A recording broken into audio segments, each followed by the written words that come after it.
Vous voulez acheter une maison, une voiture ou encore faire un voyage? Le crédit peut être une forme de financement. Mais comment donc choisir son crédit?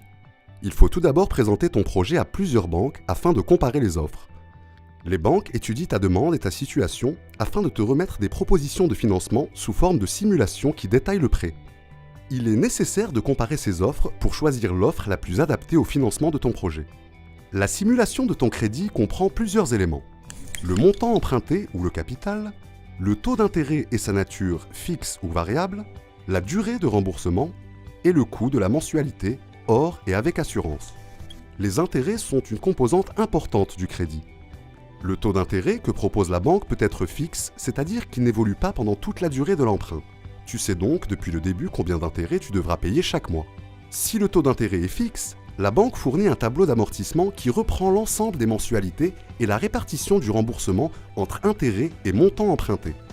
Dans le cas où tu choisis un taux variable, le montant des intérêts que tu devras payer peut varier tout au long de l'emprunt à la hausse comme à la baisse en fonction de l'évolution des taux du marché. S'il est variable, elle fournit des notices avec des simulations expliquant l'impact sur les mensualités d'une variation à la hausse ou à la baisse de ce taux. Un autre élément très important figure dans ta simulation de crédit, le taux effectif global ou TEG. Le TEG est un pourcentage qui représente le coût total du prêt car il intègre tous les frais à payer, montant emprunté, intérêts, frais de dossier, frais d'assurance, garantie. Il te permet donc de comparer des offres différentes et de t'assurer qu'il ne dépasse pas le taux d'usure fixé par la Banque centrale. La comparaison de ces éléments est importante pour choisir le crédit qui convient le mieux aux besoins de financement. Il ne faut pas négliger d'autres informations telles que les clauses de modularité.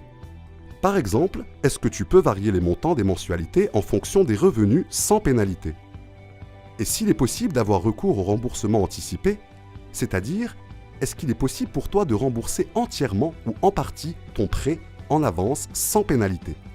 Quand tu choisis une proposition, la banque t'envoie un contrat qui doit contenir ces différentes informations. Il est donc important d'étudier ces offres de financement avant de s'engager et de signer son offre de prêt. Mais attention, en contractant un prêt, il faut veiller à ne pas dépasser sa capacité d'endettement.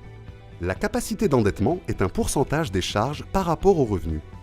Il te permet également de savoir combien tu peux emprunter d'argent. Idéalement, le remboursement des mensualités ne doit pas dépasser le tiers des revenus, 33%.